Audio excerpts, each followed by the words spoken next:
From the Dallas Stars, head coach Rick Bowness. From the Colorado Avalanche, Jared Bednar. From the Vancouver Canucks, Travis Green. And from the Vegas Golden Knights, Peter DeBoer. We'll now take questions. A reminder to the media on Zoom, please use the raise your hand function if you have a question and direct your question to a specific coach. We'll start with Greg Wyshynski, ESPN. Thanks a lot. To Peter, Ryan Reeves seems like he played a major role in getting this together with other teams visiting him this morning to talk it out. Just your thoughts on Ryan's role in all of this and your conversations with him in the last 24 hours. Well, real proud of him. It hasn't just been the last 24 hours. We've had ongoing conversations going back to, the beginning when we got into the bubble and him and a group of other players took a knee during the anthem. And, he's a smart, intellectual guy that, has a lot of loyalty to both his race, but also to law enforcement and military. And he doesn't do anything without considering everything. And so, when we discussed what was going to go on here today, he had my full support. I don't think he slept a lot last night. I think it weighed heavily on him. And, but I also think he was very comfortable in his decision. And, I'm real proud of him and proud to stand behind him. Farhan Lalji, TSN.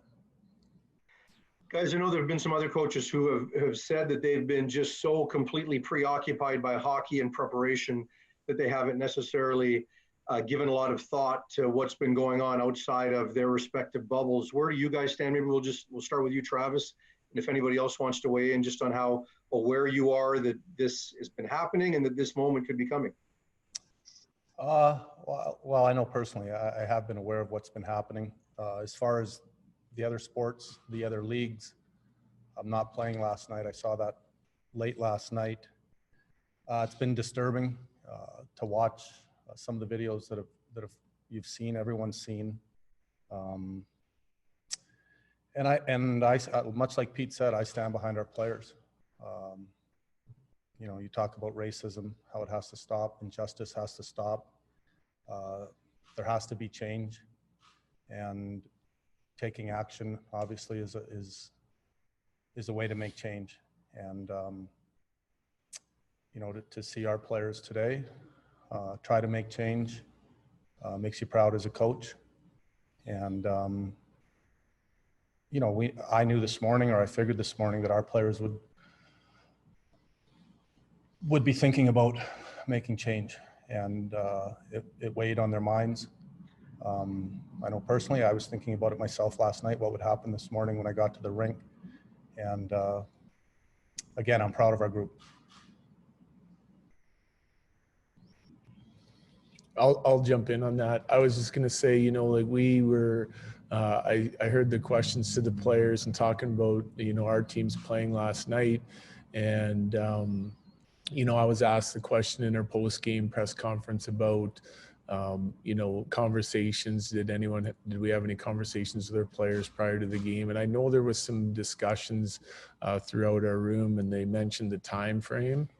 I'm proud of them for, taking the time to get together, not just with the players here in our bubble, but also the bubble out east, and then getting together and coming up with an informed decision to stop today. And obviously our club and our coaching staff supports, the decision that they came up with. And I think when you get together as a group, again, not just the players in this bubble, but the bubble out east, it sends a stronger message.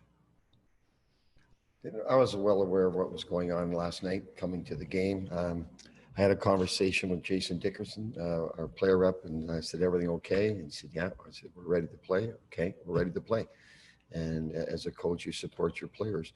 I supported Jason and Tyler when they took a knee with the Vegas players when we played them in the round robin. And I support their decision today. We're all against the social injustice, the racial discrimination that's going on around the world. And if our players think this is the best way that they can support that, then they have our full support. We are proud of the stance that they have taken.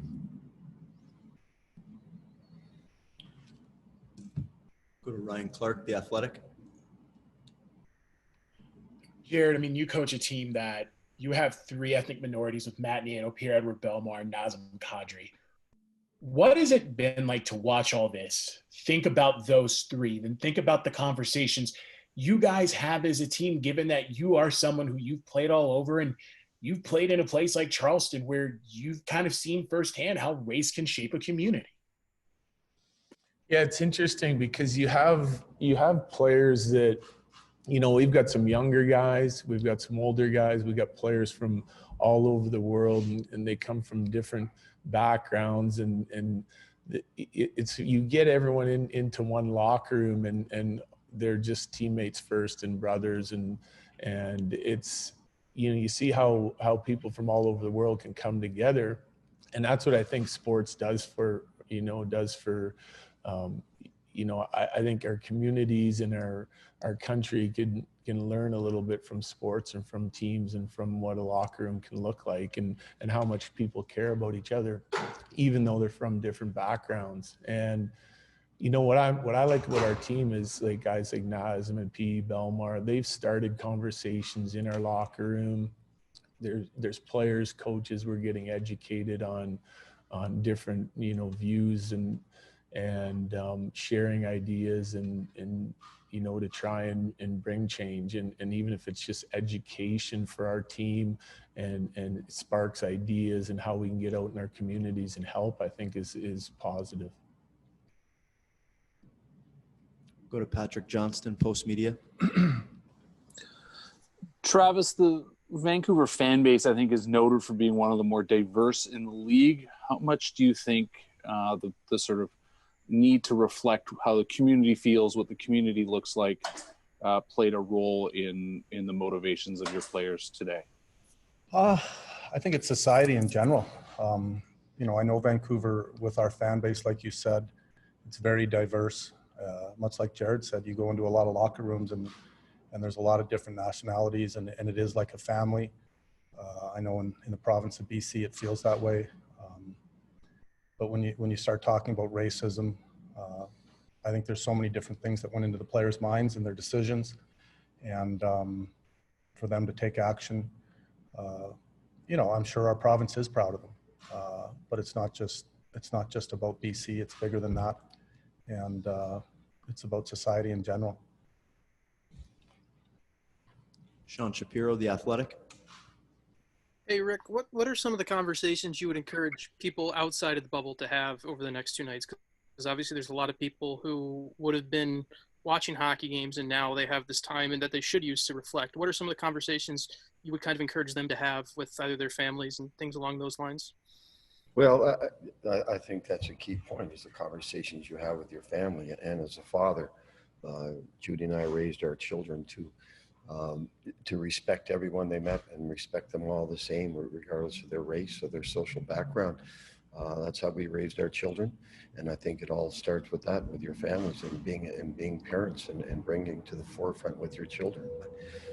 We raised our kids that regardless who you meet, where you meet them, and when in life, you treat everyone the same. You treat people with respect, regardless of their race, regardless of their social background. So, and I think that's where it should start, with families.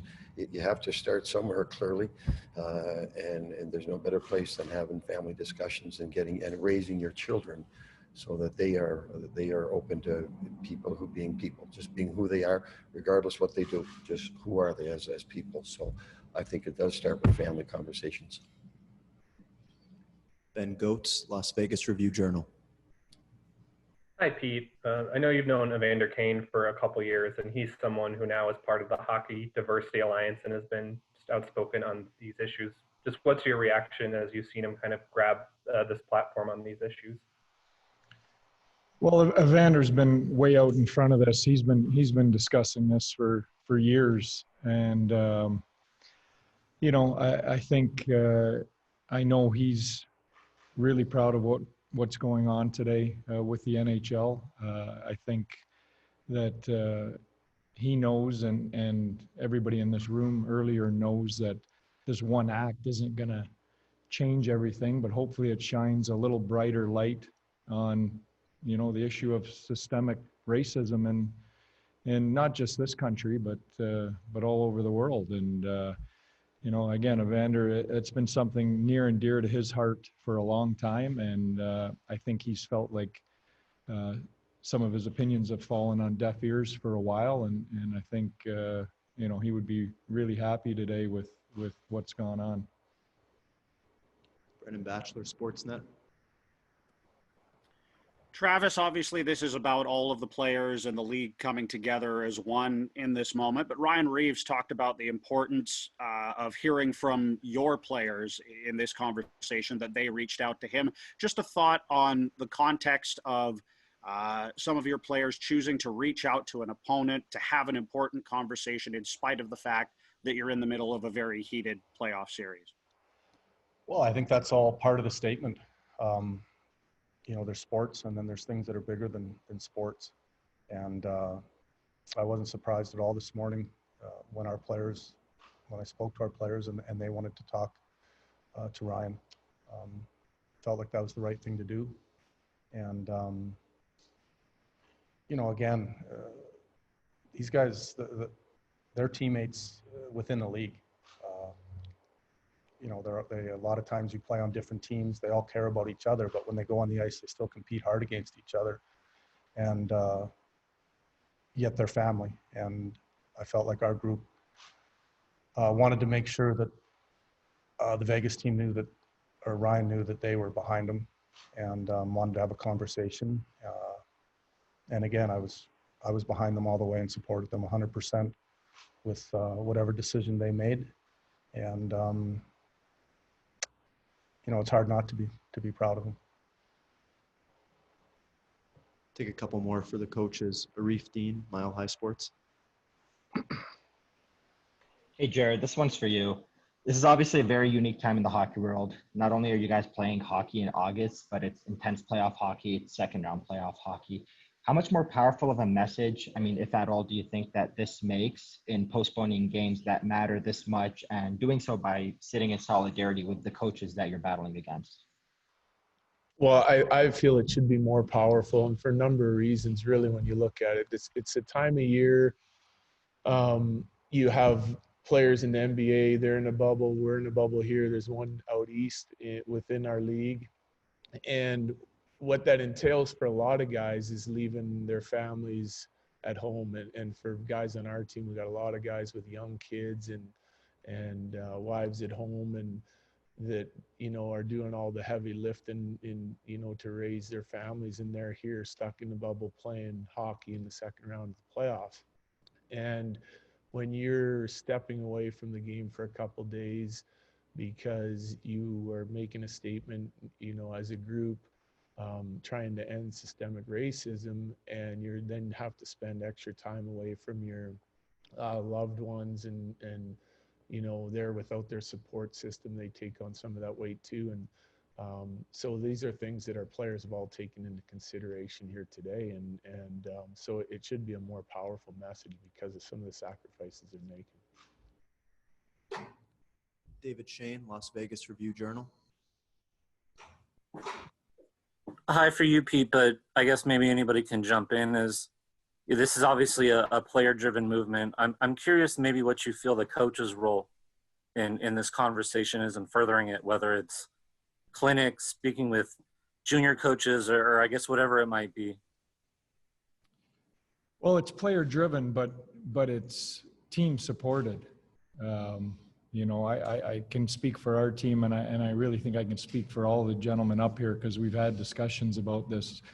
We're 100% behind this from the moment it was brought up with the players. So yes, it's player-driven, but definitely team-supported. And you know what? I'm open to whatever role I can play in this. Absolutely. Open to ideas. I don't pretend to know, even where to start, but, I'm open to anything.